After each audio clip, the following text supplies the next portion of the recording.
All right, here we go. We're going to try again here, and hopefully we'll be able to get some done and read. We're going to be on Genesis chapter 30, starting now. When Rachel saw that she was not bearing children for Jacob, she became jealous of her sister. So she said to Jacob, "Give me children, or I'll die." Jacob became angry with her and said, "Am I in the place of God, who has kept you from having children?" Then she said, "Here is Bilhah, my servant. Sleep with her so that you can bear children for me, and I too can build a family through her." So she gave her servant Bilhah as a wife. Jacob slept with her, and she became pregnant and bore him a son. Then Rachel said, "God has vindicated me. He has listened to my plea and given me a son." Because of this, she named him Dan. Rachel's servant Bilhah conceived again and bore Jacob a second son. Then Rachel said, "I have had a great struggle with my sister, and I have won." So she named him Naphtali. When Leah saw that she had stopped having children, she took her servant Zilpah and gave her to Jacob as a wife. Leah's servant Zilpah bore Jacob a son. Then Leah said, "What good fortune!" So she named him Gad. Leah's servant Zilpah bore Jacob a second son. Then Leah said, "How happy I am! The women will call me happy." So she named him Asher. During wheat harvest, Reuben went out into the fields and found some mandrake plants, which he brought to his mother Leah. Rachel said to Leah, "Please give me some of your son's mandrakes." But she said to her, "Wasn't it enough that you took away my husband? Will you take my son's mandrakes too?"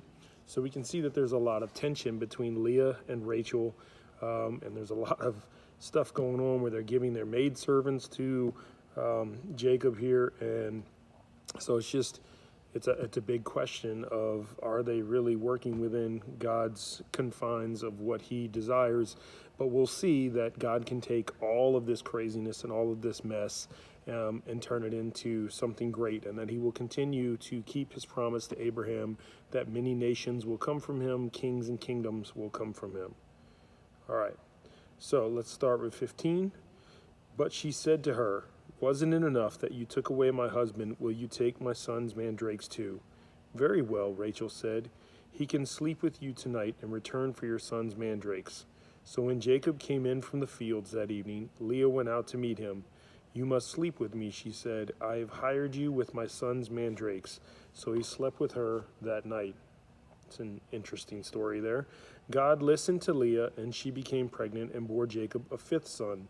Then Leah said, "God has rewarded me for giving my servant to my husband." So she named him Issachar. Leah conceived again and bore Jacob a sixth son. Then Leah said, "God has presented me with a precious gift. This time my husband will treat me with honor because I have borne him six sons."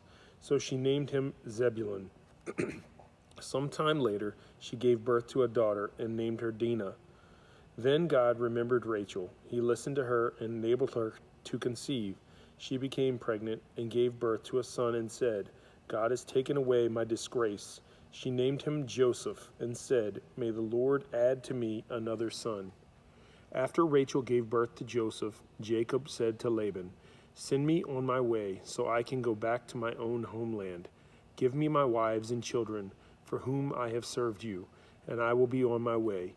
You know how much I've worked for you and what I've done for you." But Laban said to him, "If I have found favor in your eyes, please stay.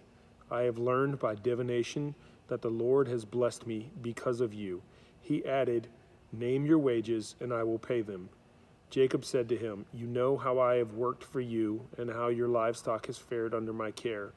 The little you had before I came has increased greatly, and the Lord has blessed you wherever I have been. But now, when may I do something for my own household?" "What shall I give you?" he asked. "Don't give me anything," Jacob replied. "But if you will do this one thing for me, I will go on tending your flocks and watching over them. Let me go through all your flocks today and remove from them every speckled or spotted sheep, every dark-colored lamb, and every spotted or speckled goat. They will be my wages, and my honesty will testify for me in the future. Whenever you check on the wages you have paid me, any goat in my possession that is not speckled or spotted, or any lamb that is not dark-colored, will be considered stolen." "Agreed," said Laban. "Let it be as you have said." That same day he removed all the male goats that were streaked or spotted, and all the speckled or spotted female goats, all that had white on them, and all the dark-colored lambs, and he placed them in the care of his sons. Then he put a 3-day journey between himself and Jacob, while Jacob continued to tend the rest of Laban's flocks. Jacob, however, took fresh-cut branches from poplar, almond, and plane trees, and made white stripes on them by peeling the bark and exposing the white inner wood of the branches. Then he placed the peeled branches in all the watering troughs, so that they would be directly in front of the flocks when they came to drink. When the flocks were in heat and came to drink, they mated in front of the branches, and they bore young that were streaked or speckled or spotted. Jacob set apart the young of the flock by themselves, but made the rest face the streaked and dark-colored animals that belonged to Laban. Thus he made separate flocks for himself, and did not put them with Laban's animals. Whenever the stronger females were in heat, Jacob would place the branches in the troughs in front of the animals, so they would mate near the branches.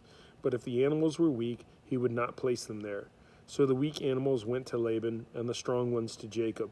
In this way the man grew exceedingly prosperous, and came to own large flocks, and female and male servants, and camels and donkeys.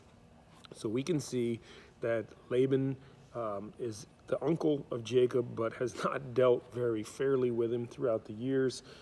They had the whole issue of him working for Rachel and then getting Leah, then working again to get Rachel. Now he wants to leave and kind of start his own legacy and family, and Laban is telling him that he can't go or wants him to stay, all these other kind of things. So just a lot going on there. And let's not forget that Jacob also has the issue with Esau, his brother, who he stole the right from. So there's a lot of family drama going on in this story.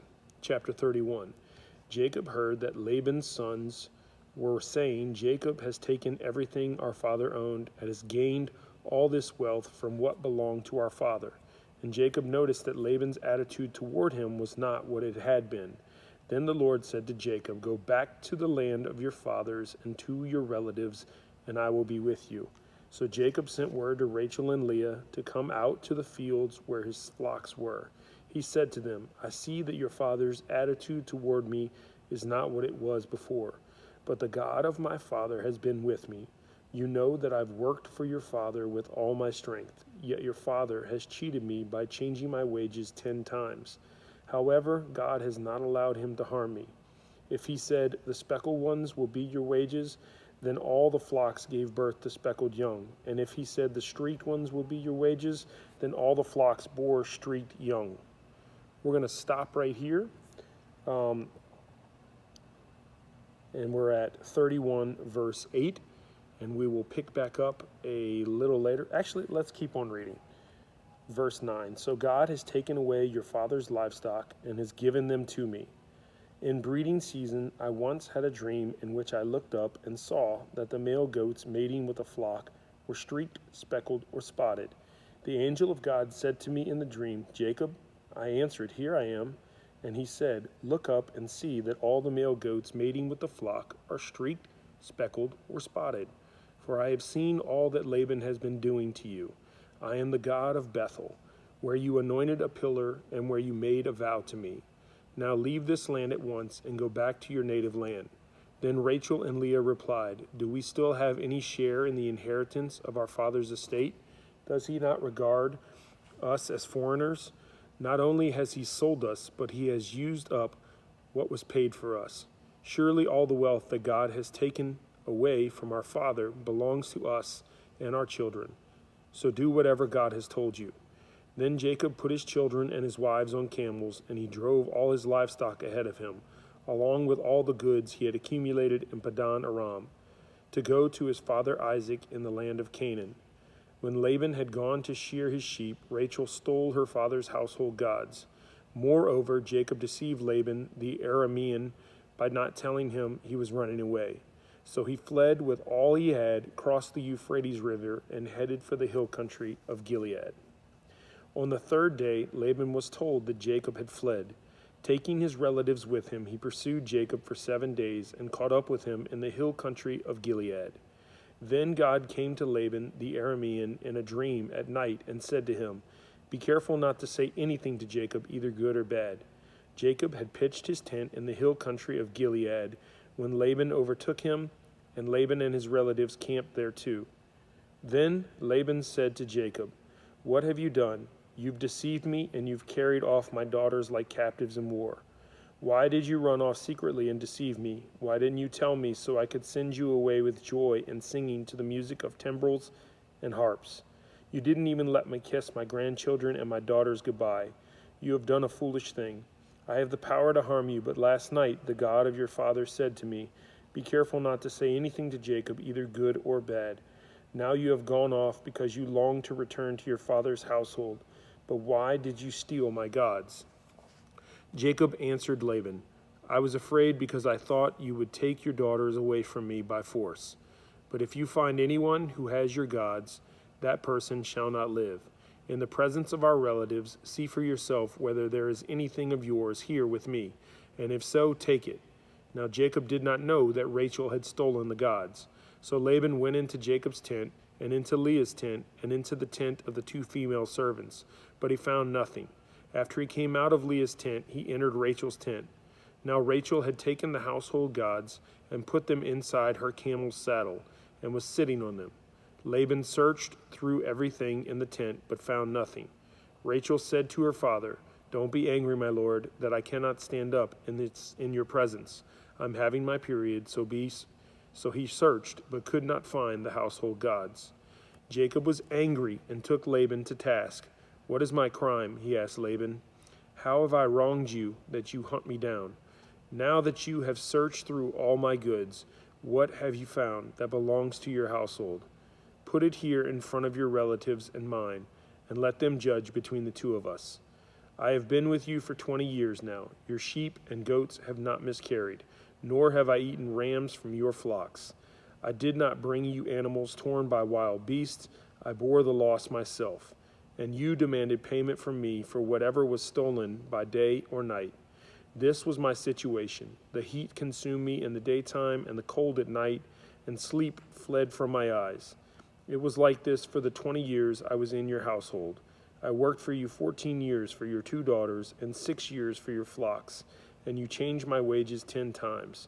If the God of my father, the God of Abraham, and the fear of Isaac had not been with me, you would surely have sent me away empty-handed. But God has seen my hardship and the toil of my hands, and last night he rebuked you." Laban answered Jacob, "The women are my daughters, the children are my children, and the flocks are my flocks. All you see is mine. Yet what can I do today about these daughters of mine, or about the children they have borne? Come now, let's make a covenant, you and I, and let it serve as a witness between us." So Jacob took a stone and set it up as a pillar. He said to his relatives, "Gather some stones." So they took stones and piled them in a heap, and they ate there by the heap. Laban called it Jegar Sahadath, and Jacob called it Gilead. Laban said, "This heap is a witness between you and me today." That is why it was called Gilead. It was also called Mizpah, because he said, "May the Lord keep watch between you and me when we are away from each other. If you mistreat my daughters, or if you take any wives besides my daughters, even though no one is with us, remember that God is a witness between you and me." Laban also said to Jacob, "Here is this heap, and here is this pillar I have set up between you and me. This heap is a witness, and this pillar is a witness that I will not go past this heap to your side to harm you, and that you will not go past this heap and pillar to my side to harm me. May the God of Abraham and the God of Nahor and the God of their father judge between us." So Jacob took an oath in the name of the fear of his father Isaac. He offered a sacrifice there in the hill country and invited his relatives to a meal. After they had eaten, they spent the night there. Early the next morning, Laban kissed his grandchildren and his daughters and blessed them. Then he left and returned home. All right, so we finished with chapter 31 of Genesis.